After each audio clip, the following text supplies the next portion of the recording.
Nigeria will be impartially governed according to the rule of law. We shall defend the nation from terror. We shall remodel our economy so fresh subsidy is gone. The central bank must work towards a unified exchange rate. It's been 2 years now since President Bola Tinubu made those solemn, far-reaching pledges when he was sworn in as the 16th President of Nigeria on May 29, 2023. Halfway through his 4-year term of office, President Tinubu is taking some of the boldest and toughest decisions that are now placing Nigeria on the sure path of genuine growth and progress.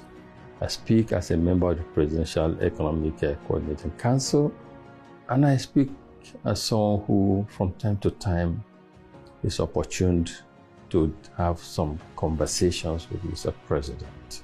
His ruthless commitment and desire to see a transformed Nigeria is unrivaled. I've known Mr. President now for almost 32, 33 years. He's somebody who likes to take bold step and bold move, and he's a visionary leader. These structural reforms which Mr. President did, really, you must give him credit. Even his own enemy will give him a credit, because removing total subsidy, making it an open market, for Nigerians to be buying at the market rates, and also doing the exchange rate on top of that. On top of that exchange rate, also doing the removal of subsidy to some of us in the high class in terms of electricity consumption, because 241% increase wasn't really a small thing. But all these have actually been absorbed by people without burning tires, without this, so it was actually accepted. And this has actually reduced the drain on government's resources. But on this one, really, I think Mr. President has actually done extremely very, very, very well. Because these were things that I thought they won't happen in our lifetime, but here we are. Nigeria's economy was severely challenged when President Tinubu assumed office in May 2023. Revenue had fallen, with debt servicing taking about 90% of government receipts.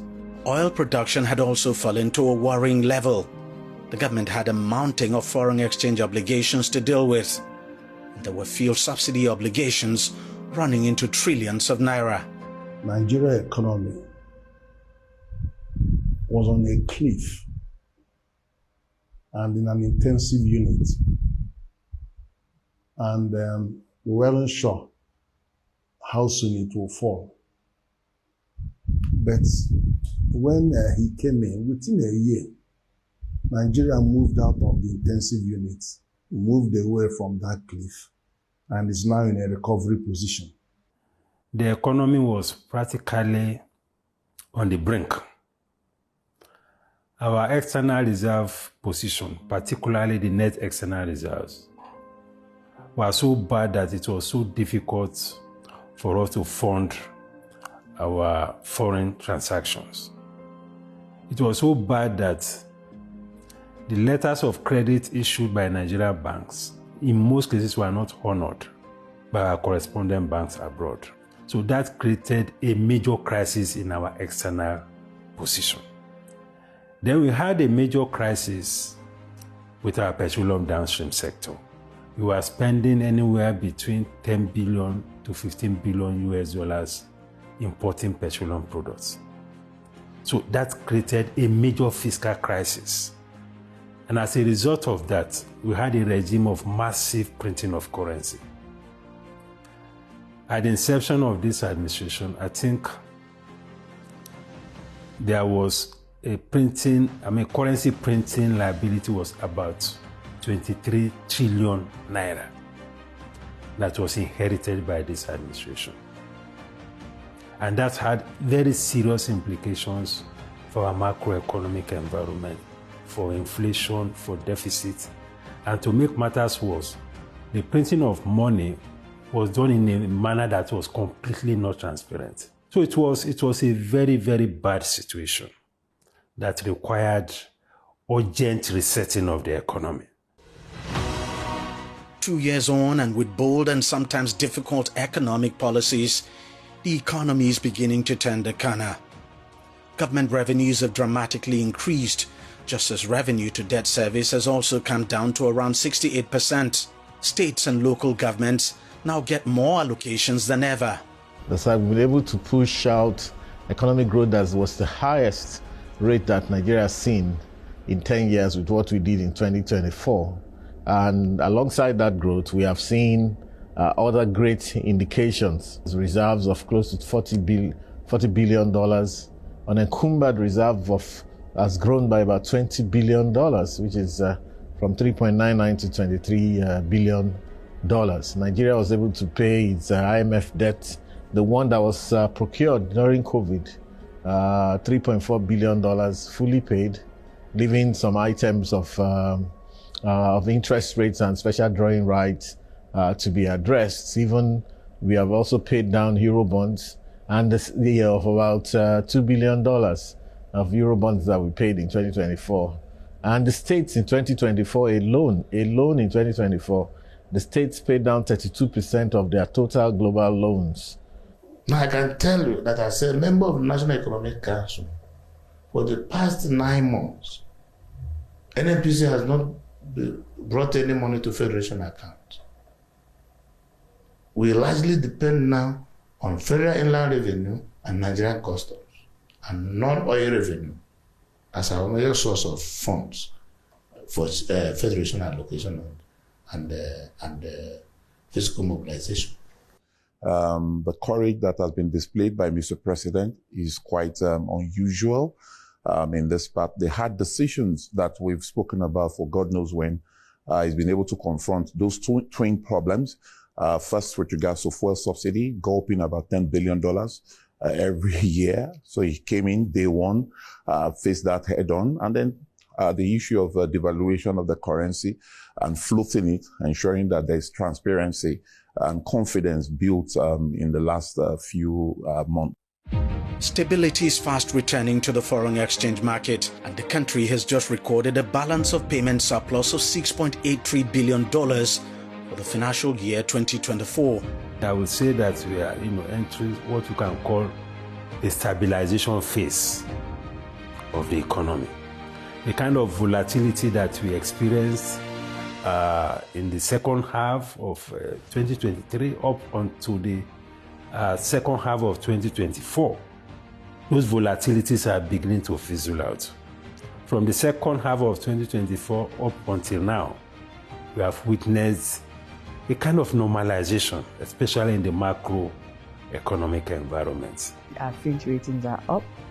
The reforms in NNPC, the signing of the new Investment and Securities Act, several important pivotal reforms that globally and domestically, everyone can attest to the inflection point that is the Nigerian economy this year. Portfolio investment is up, FDI is also up.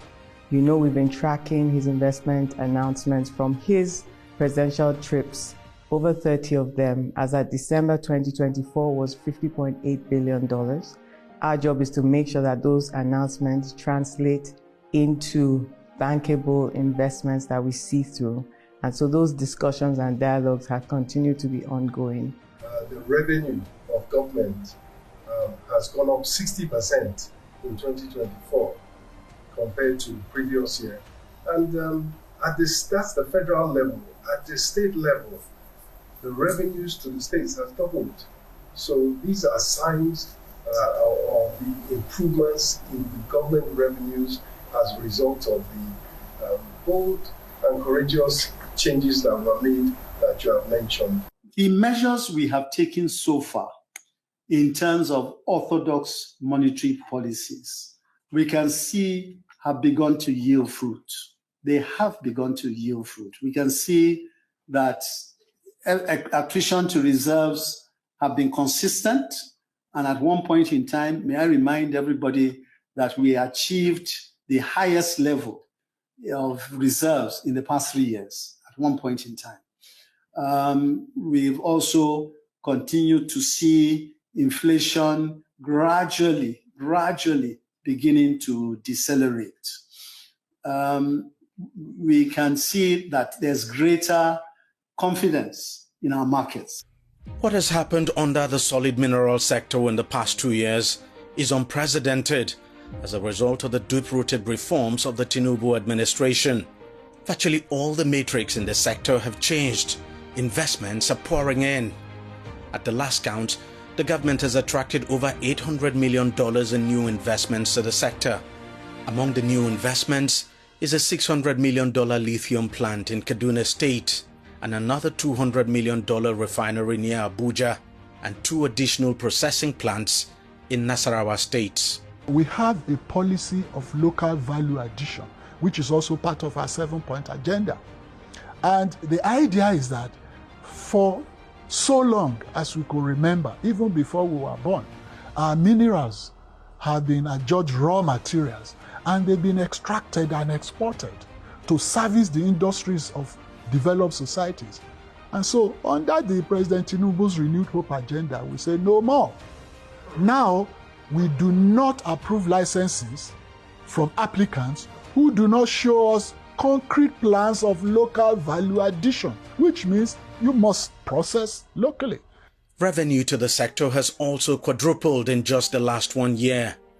In 2024, the sector generated over 35 billion naira, up from 6 billion in 2023. And this is despite receiving only 18% of its 29 billion naira budget. We created the mining marshals, which has become very popular and very, very effective in Nigeria. Now, in the last 1 year, because the mining marshal celebrated 1 year of its establishment a few weeks ago, and I reeled out these very positive and remarkable statistics. They've arrested over 300 illegal miners in 1 year of its operation. Over almost 150 are undergoing prosecution across the states in the country. And we've secured over 9 convictions, including foreigners involved in this nefarious activity. And this has really helped us to send a strong message and signal to the operators in this sector that it's no longer business as usual. Some of the tough but necessary economic reforms of the government have not come without some difficulties for Nigerians. But the government has responded positively to ameliorate the situation. It's increased the minimum wage to 70,000 naira. It's also established the Consumer Credit Corporation with a provision of over 200 billion naira to make consumer credit more accessible. Hitherto, Nigerians, especially the working class, find it extremely difficult to get money to buy cars, to build houses, to buy even household appliances. The President Bola Tinubu thought there shouldn't be any reason why an average worker in Nigeria should worry himself because he wants to get some essentials of life. And so Credit Corp was established, and it's gladdening to note that it has done so well. So many Nigerians have been able to access that. Another strategy to ease some of the fallouts of the economic reforms is a presidential CNG initiative launched by President Tinubu in October 2023 to facilitate the adoption of natural gas, a cheaper alternative fuel following the removal of petrol subsidy. Since its official rollout in May 2024, thousands of Nigerians and even government agencies have embraced the program, making the switch to CNG. We've attracted $491 million of investment to auto CNG, which has created 9,000 direct jobs and 75,000 indirect ones. To this end, the Nigerian conversion capacity of vehicles from pure petrol and diesel to turn them to biofuel vehicles was also raised by almost 3,000%, with more than 200 new conversion centers established in this past year. In addition to the CNG program, The government has rolled out and supported several other initiatives to cushion the impact of its reforms. There is the Presidential Conditional Grant Scheme, which provides cash grants to micro and small businesses. So far, over 700,000 nano businesses have received 50,000 naira each, while micro and small businesses have received ₦1 million each from the scheme. The citizens have made a lot of sacrifice in the reform process.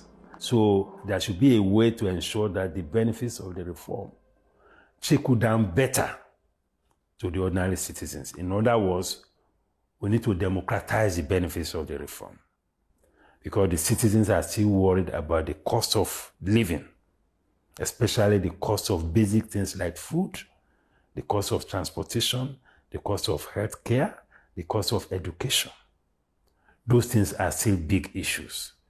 So going forward, we want to see more impact, more efforts, deliberate efforts to ensure that the cost of living is reduced, so that we can make the whole reform process a lot more inclusive. Determined to ensure every Nigerian who desires tertiary education is not in any way hindered by funds, the government launched one of the most consequential education initiatives in the history of the country. The Nigeria Education Loan Fund, NELFund for short, provides interest-free loans to students in tertiary institutions who desire the loan to enable them pay their fees and for upkeep. Beneficiaries of the interest-free loan are only expected to start paying back 2 years after the secured jobs upon graduation. The government has made available over 200 billion naira for the takeoff of the initiative. This scheme was designed and introduced by the President of the Federal Republic of Nigeria, President Bola Tinubu, GCFR, whose vision it is to ensure that everybody has access to education at tertiary level, and those who are coming up to tertiary level have the hope that they can rise to the highest heights without having to worry about funds. So we've disbursed in institutional fees somewhere in the region of 30 billion naira. For the upkeep, we've disbursed 24 billion naira. So we have disbursed a total of 54 billion naira, and by our numbers, 293,000, so just short of 300,000 students have directly benefited, have directly received or should have received value from our disbursement. The initiative is helping many young Nigerians achieve their dream of getting tertiary education, as funding is now no longer a barrier.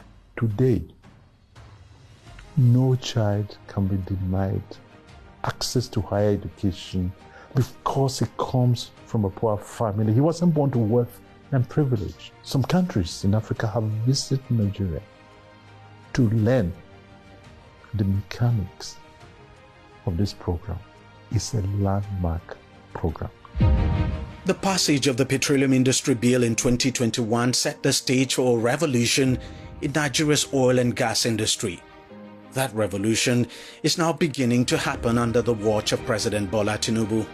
Before this government came, it's very fundamental. There were a lot of, companies that were divested. And as they were divesting, the investments were frustrated. But when this government came, we went around the world campaigning that come and invest in Nigeria. And the question was asked, the companies in Nigeria couldn't divest, so how can I bring my money to invest? If tomorrow I want to divest, how do I divest? And we told them that, look, this is the new government with a new direction. And so we have been able to successfully, allow the divestments. The president, graciously approved of the divestments. And today, Nigeria's story has changed. And Nigeria is a country that you can bring your capex to invest and also divest as well. For someone who had this experience, to see today an administration that allowed the Seplat Exxon transaction to go through successfully, I commend it. It's not me, Tinubu or Holdings Group buying it, it's others, but I commend it. Those are the signaling effect people want to see, investors want to see, that brings them to invest in the country. And by the way, not just investors come to invest, financiers, because we need capital. Those who will release that capital, we want to make sure that where the capital is going to is conducive. So when you approve Seplat Exxon transaction that has been on the table since life started, it is telling a signal. You don't need any CNN advertisement. Investors are now showing renewed interest in Nigeria's oil and gas sector. In December 2023, French energy giant Total Energies committed to invest $6 billion in the country's oil and gas industry. Other IOCs like Shell and ExxonMobil have also demonstrated similar commitments in the region of $13 billion. There are investments that have run into tens of billions of dollars. There is also another investment that is coming that is about $20 billion, but it's good for it to come. And it is announced, when it is right. But we are very close. I believe that within a very short period, that announcement will be made. The country's refineries are now coming back on stream. Together with the privately owned Dangote refinery and other modular refineries, they've helped to cut Nigeria's petrol import by around 50%. It's now only a matter of time before the country completely ends petrol import and safeguards foreign exchange. Within no short period of time, we will have 1.2 million barrels of refining capacity. What that does is, of course, it makes us self-sufficient in petroleum products. It gives us the ability to export petroleum products efficiently, formally, legally, and profitably. But more important than that, along with that refining capacity comes the production of industrial raw materials from the adjoining and complementary petrochemical complexes. Oil theft and other constraints still remain threats to the country's crude oil production target of at least 2.1 million barrels per day in 2025. But the government is not giving up on its projection. Oil theft, was a major challenge as we came, but, with the collaboration of security agencies together with civilian contractors, we've been able to, reduce the oil theft. And that is why you see the increments that we made, over the last 2 years. But we will continue to improve on what we have been able to achieve. On security, I speak as a significant investor in the oil and gas sector in Nigeria. Our group, as Energies, we are the third biggest producer of oil in Nigeria today. We produce over 50,000 barrels of oil on a daily basis. In December 2021, I tweeted and I cried out because we will produce, and what we'll get at the end, when we put in the pipeline, we'll get 3% of total production. And so we cried out and we shut down. We said it's totally unsustainable. We are working for thieves on the country. And that is a manifestation of insecurity. Now, fast forward to December 2024. Our recovery is 100%. What you put in the pipeline, you get at the other end. That's totally impressive. At inception, the Bola Tinubu administration had inherited a total of 2,604 projects in the Ministry of Works from the previous administration, totaling 13 trillion naira. The figure would rise to 19 trillion naira following the removal of petrol subsidy and floating of the naira. So the president, in fact, and of course the Federal Executive Council, directed that we should do prioritization. So out of these 2,604, we selected about 404 projects, major projects, review them, and they are all ongoing. And then the new projects of Mr. President under this administration is about 65. And of course, this 65, excludes the 4 legacy projects of Mr. President. The 4 legacy projects are ambitious, gigantic and transformative road projects. They're unprecedented in the history of the country and link the entire nation. And this is one of them. The 750-kilometer Lagos-Calabar Coastal Highway, which will run from Victoria Island in Lagos, southwest Nigeria, to Calabar in Cross River State in the south of the country. Work has since begun on the project, and its first phase, which is approximately 30 kilometers, will be commissioned in May. Incidentally, it has two spurs. The first spur is, it was supposed to be Sokoto, Badagry, Sokoto, as, envisaged by the Shagari administration, about 45 years back. But the president, changed it to Sokoto, Badagry, 1,068 kilometers. Intention is that the Sokoto, Badagry should start from Sokoto and Kebbi. And as we talk today, we have 258 kilometers by one carriageway going on at, Kebbi section. And we have 120 kilometers, going on in, Sokoto section. We are about to procure the second carriageway of 258 in Kebbi and the 120 in Sokoto. But this is a spur, of the Lagos-Calabar Coastal Highway. So, but the Lagos-Calabar Coastal Highway, 750 kilometers of route, of course, it runs through, Lagos, to Ogun, to Ondo, to Edo Delta, Bayelsa, Port Harcourt, Akwa Ibom, and the ending at Cross River.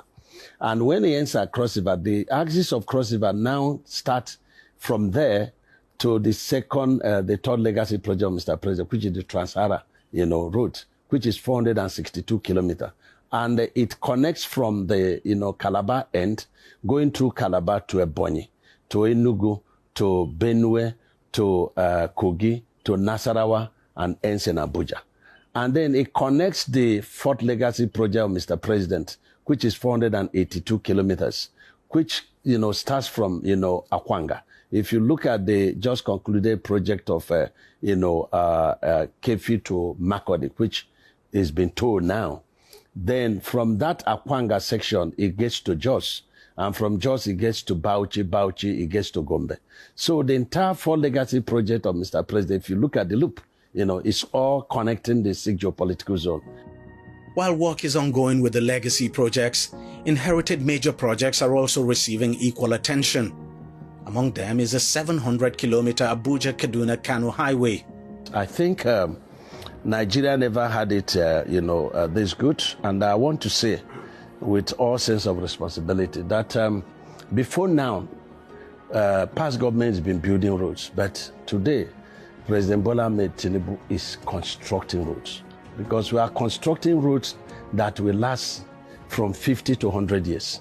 And the problem we've had in our road construction has been, poor design, poor construction, poor method of construction, and then lack of commitment on the side of all partners, getting things done. But it is no longer business as usual. Across the 6 geopolitical zones, road projects are currently going on, overseen by a minister who's not only a core professional, but also passionate about executing the president's ambitious works projects. There is no money anyway. The ones that we have, the president is judiciously using it very well. And I'm happy with his engagement in this legacy project because foreign money is coming in at as low as 2.5%, So this legacy project has 30%, Naira funded, and then 70%, loan component. When a nation borrows to do infrastructure, that is the right borrowing. And I tell you something, these legacy projects are not just road projects, they're investment. By December, we would have finished section 1 of the Lagos-Calabar Coastal Highway. Apart from the inherent benefits, we're also going to recover our money, return on investment under 10 years. We're going to be tolling it, So when we borrow to invest, will we recover the money we've borrowed? We'll be able to pay back, and we also, it becomes also part of the, the wealth of the nation. Issue of transportation, especially with the removal of subsidy, we must look at a cheaper way of transportation, and the railway system is the very cheap system of transportation. And he continued with what the previous government started, the railway system from Lagos to Ibadan, from Ibadan to Kaduna, from Kaduna to Kano, Kano to Daura, Daura to Katsina, Katsina to Maradi, Maradi to Jibia in Niger Republic. That project has continued. Work is going on now. And the AKK, Ajakuta, Kaduna, Kano gas pipeline, which is absolutely necessary for the industrial development, especially in those industrial cities like Kaduna, Kano. You see, that work is going on. To address the housing challenge confronting the country, President Bola Tinubu, on assuming office, launched the renewed Hope City and Estate Housing Initiative with a plan to build 100,000 housing units over a period of 3 years. That plan is now fully on course. Thousands of homes are currently being built across different states. The first set of houses will soon be handed over to successful applicants. Nigeria's perennial electricity challenge has for long defied every solution thrown at it. But after initiating some drastic reforms like the signing of the Electricity Act Amendment Bill 2024 and making huge investments, the government is gradually turning things around. On 2nd of March 2025, Nigeria reached a remarkable generation available capacity of 6,003 megawatts, marking the first time this level had been recorded in the country's history. That is not enough. This achievement was followed by a peak generation evacuation of 5,801.44 megawatts on 4th of March 2025, which also saw an impressive daily energy output, the highest ever, 128,370.75 mega hours per day on that very day.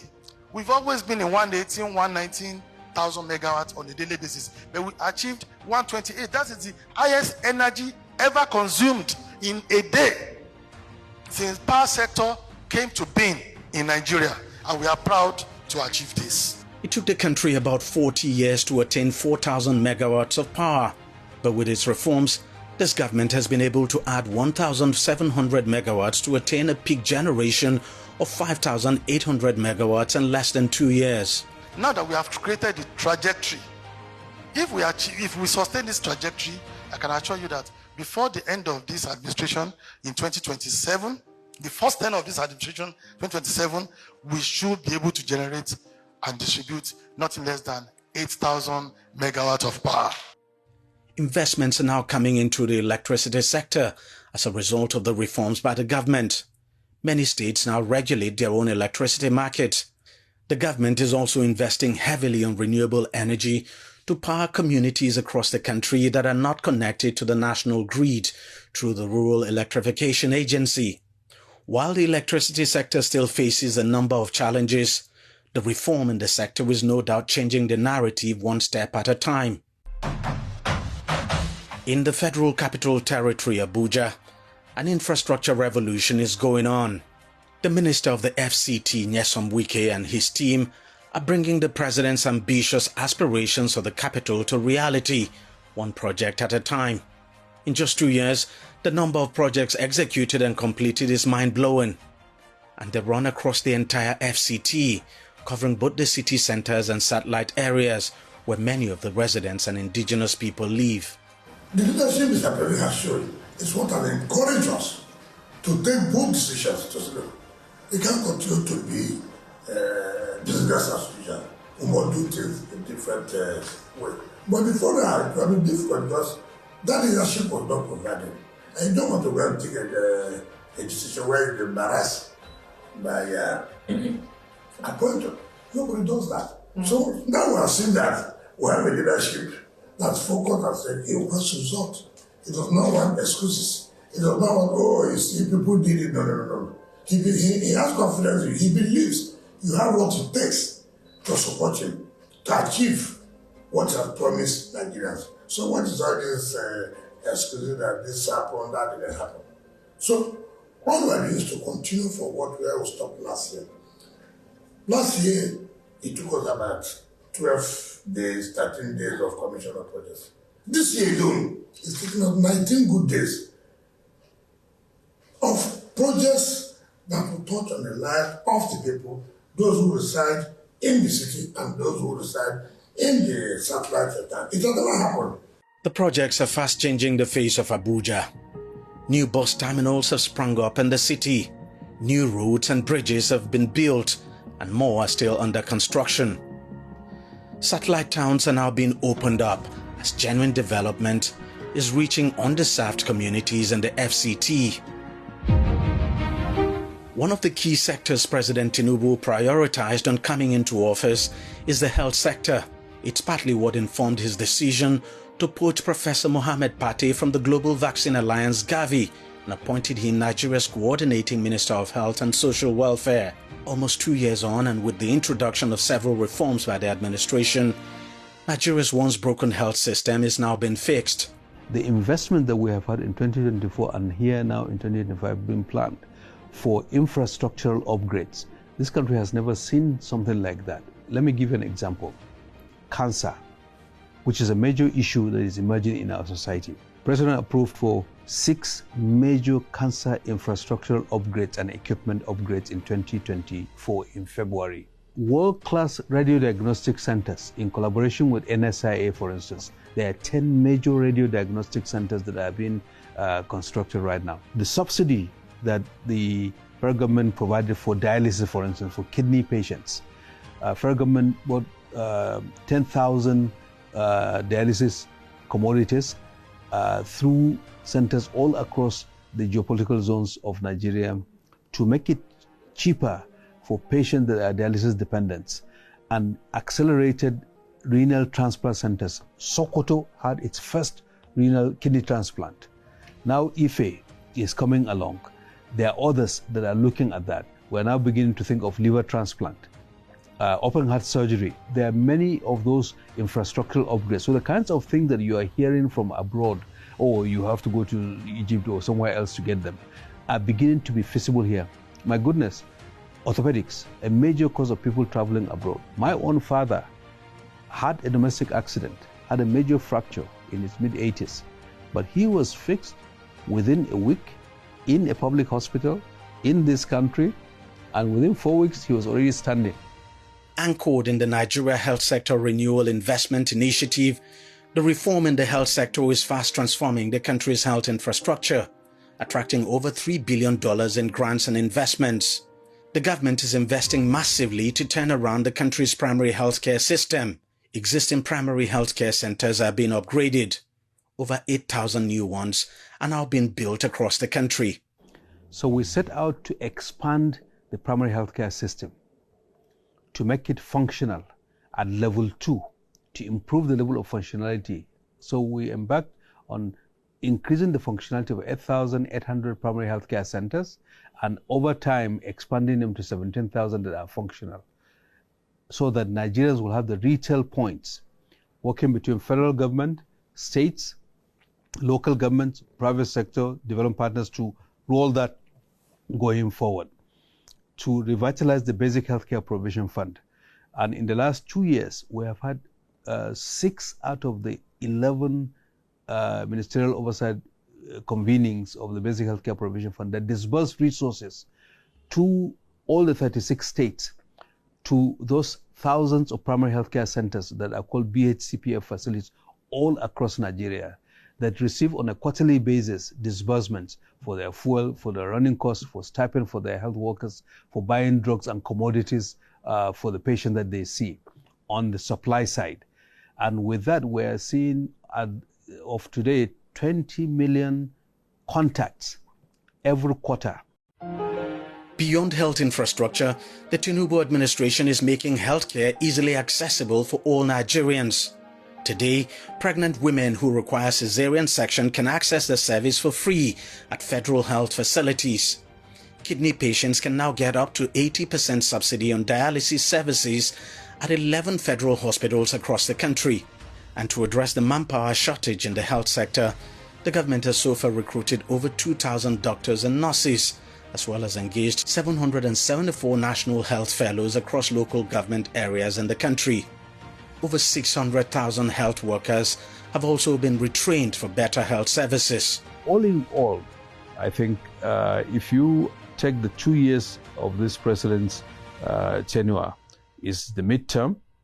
I would say that we've turned around what was a very complex, underfunded, hyper-fragmented sector that underperformed relative to its peers to one that is being recognized in the continent and beyond the continent as one that is on a trajectory of much better performance and also is being touted as a leader. Even though the president signed an executive order waiving import duty on health equipment, the government is also ramping up efforts on local pharmaceutical production. By 2027, it is expected that 60% of health products, including personal care products, will be manufactured in Nigeria. For over a decade, Nigeria has battled myriad of insecurity challenges, pushing the country to the brink. Learning from the challenges and successes of the previous administrations before it, and barring recent setbacks, the Tinubu administration is changing the narrative. I think the most obvious thing is the commitment by the government. From the beginning, the president made very clear his commitment to address the security challenge, and this is manifested in different ways. First, in his renewed hope agenda, where he made security the second key priority, as it were. Then he also listed 8 elements that he put forward to address the national security challenge. Also, in terms of budgeting, we've seen a very steady increase, and in fact, an obvious increase in budgetary provision for the security sector. From what he inherited at about 1-point-something trillion to 3.6 trillion thereabout, which is the last budget, the 2025 budget. We've also seen his engagement with the security sector leadership. You recall that one of the first things he did after his swearing in on May 29, 2023, was to visit the Office of the National Security Advisor, and he also had meetings with some of the security sector leadership. So that commitment, I think, it's unquestioned. In just 2 years, the security reforms of the administration are bearing positive results. Terrorist attacks are declining. At some point, they've reached their lowest in over a decade. Terrorism-related deaths are also coming down. Attacks in the southeast have now been reduced by almost 75%. The last 2 years is watershed, indeed, in the fight against banditry. 11,250 hostages on record free. A decline, we started witnessing the decline in abduction. Decisive blows to top warlords.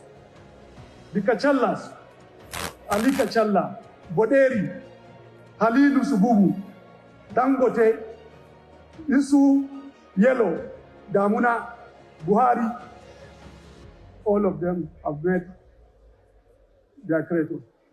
Over 50 of such leaders were eliminated. Over 70 of their deputies, commanders, and hundreds of foot soldiers neutralized. In the Northeast, Mr. President, where it all started over 20 years ago, the Boko Haram, the jihadis, over 13,543 terrorists and criminals neutralized since we came in. Over 124,408 Boko Haram ISWAP fighters and family members surrendered. Over 11,118 weapons recovered and destroyed. 252,596 rounds of assorted ammunition recovered and destroyed just in Borno State. Southeast, a welcome development is that the sit-at-home orders is becoming more and more ineffective. Key IPOP ESN figures capture and neutralize many in the battlefield. Over 50 police stations and many police forces are back in business. Attacks on security forces significantly reduced. Social and economic activities are normalizing. This can be testified by anyone who will visit the Southeast today. Insecurity still remains a challenge in Nigeria, but the Tinubu administration is tackling it head-on with a clear focus and determination. We will invest more in technology. We will take over all our forests. We must neutralize kidnapping, banditry, and terrorism. It was never like this before in Nigeria. But we will reverse the trend. The aviation sector is not left out in the gradual transformation of the country as a result of the Tinubu administration's bold initiatives. Since he was appointed Minister of Aviation and Aerospace Development, Festus Keyamo has been leading the charge to transform the sector in line with the president's plan. Through policy trusts, we have restored international and global confidence in the aviation ecosystem, especially in the leasing, global leasing world. We have brought back that confidence in the Nigerian ecosystem. And we have been able to do this,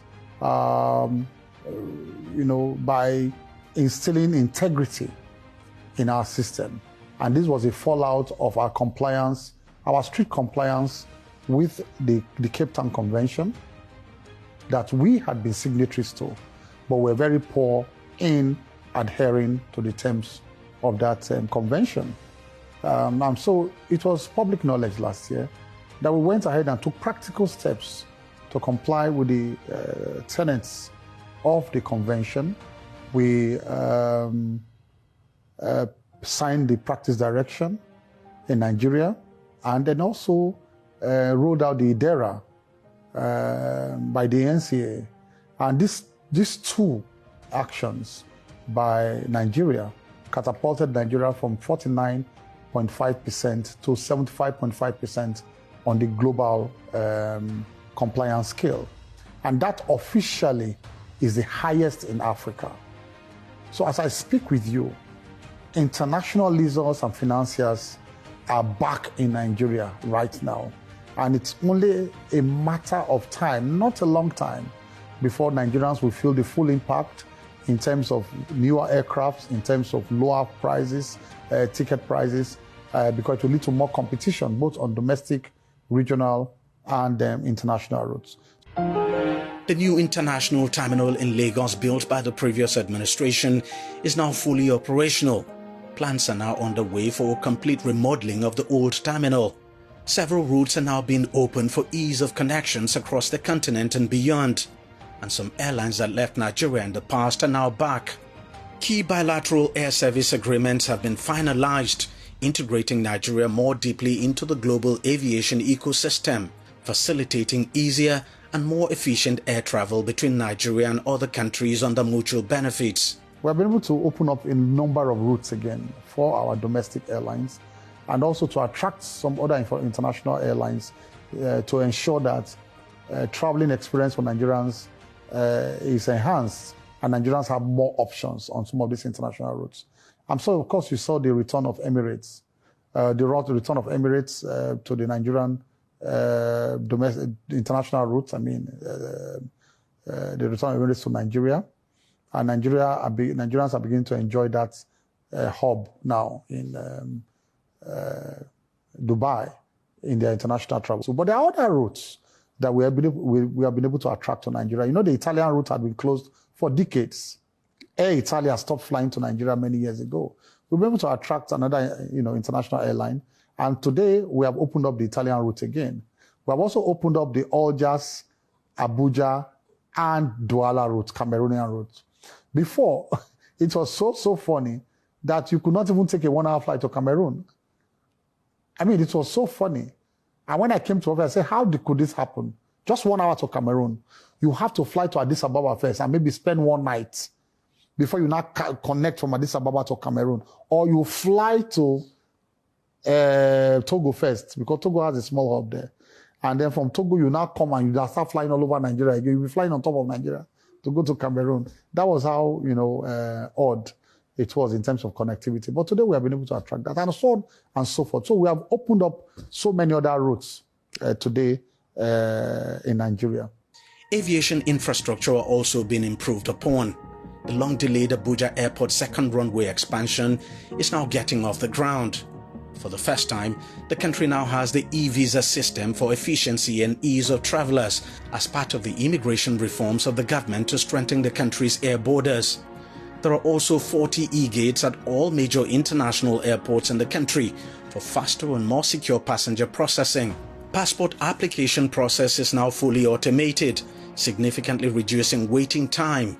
Gone are the days of passport backlogs. What we've been able to do is to introduce the contactless passport application system for, obviously, passport renewals. So, and that is live and direct. It was started in November. I think November 1st, we started last year in Canada. From Canada, we're able to move to Europe, and Europe excluding UK and I think Ireland. Then we were able to move to UK now, and Ireland now. We've moved to America, we moved to Asia and other part of Africa as well. So it means that a Nigerian does not need to go to the embassy to renew his passport. Another major thing that we're also doing is to also bring a bit of to be serious integrity to our passport.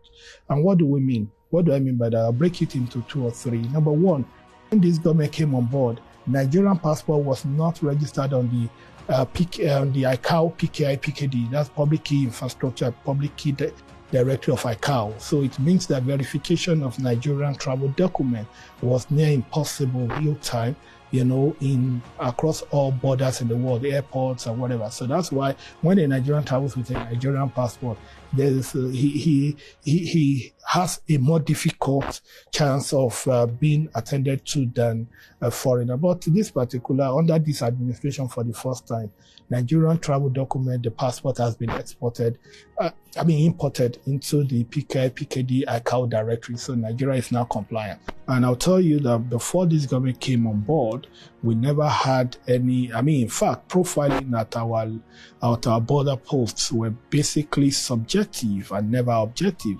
Profiling wasn't based on the principle of objectivity. And you know that any decision that you make on the premise of subjectivity is likely going to be laden with errors.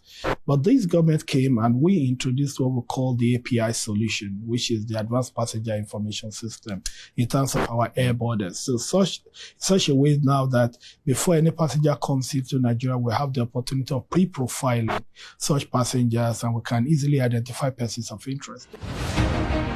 Successes have also been recorded in the agriculture sector. The government is driving a massive mechanization process to boost food production and security. Thousands of tractors and other agricultural inputs have been deployed to help farmers not only farm on a large scale, but also rapidly improve their yields. Mr. President has transformed agriculture from potential to performance. And is, like I said, driven by mechanization to market access, from inputs to export driven. Saudi Arabian minister came last year and he came and sought for 1 million tons of alfalfa and 1 million tons of soya and 200,000 tons of red meat.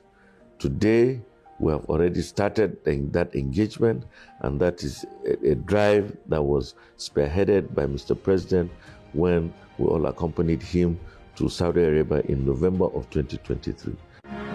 In its determination to combat food inflation, hundreds of thousands of hectares of land are being cultivated for wheat production across several states in the country. Over 100,000 farmers have so far been supported, and more agro-rangers are being deployed to provide security for farmers.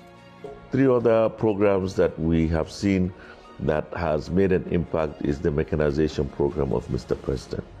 That is a wonderful legacy. We have, like I said, the GIP is also mechanization partly.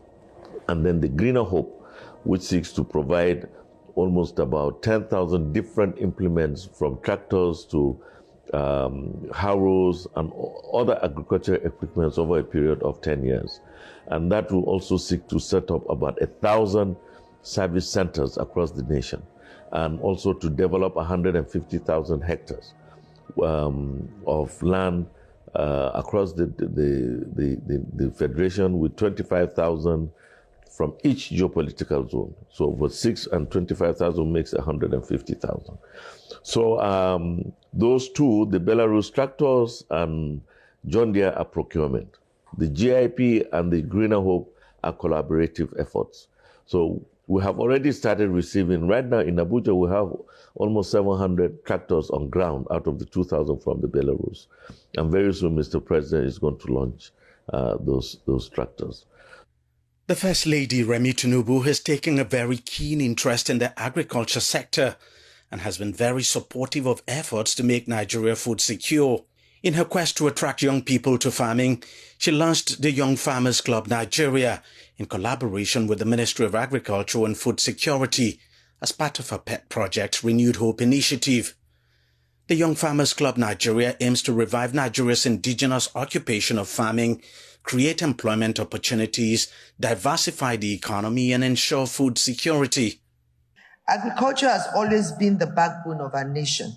From time past, we have tilled the land with our hands and hearts, to the present, where agriculture continues to be a crucial part of our daily lives and economy.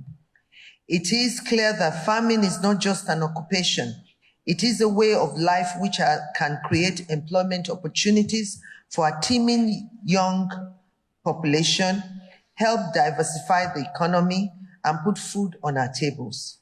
As I reminisce, I remember the groundnut pyramids and cotton plantations in the north, palm oil cultivation in the east, cocoa and rubber plantations in the west and the southern part of Nigeria. I believe all of these can be resuscitated and scaled up with modern techniques and mechanization. So far, many young people across the country have signed up to the initiative and beginning to take to farming. Gradually, misconceptions about farming among young people are changing.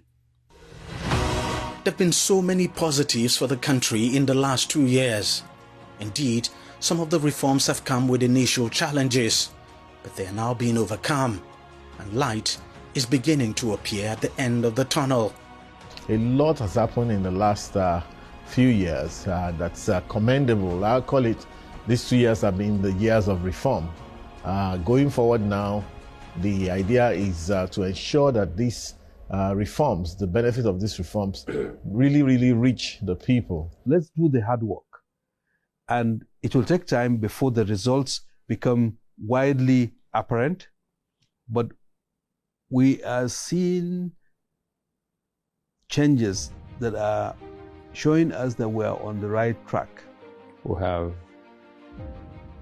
a unique opportunity under President Bola Tinubu's administration to compete with our contemporaries, our peers all over the world.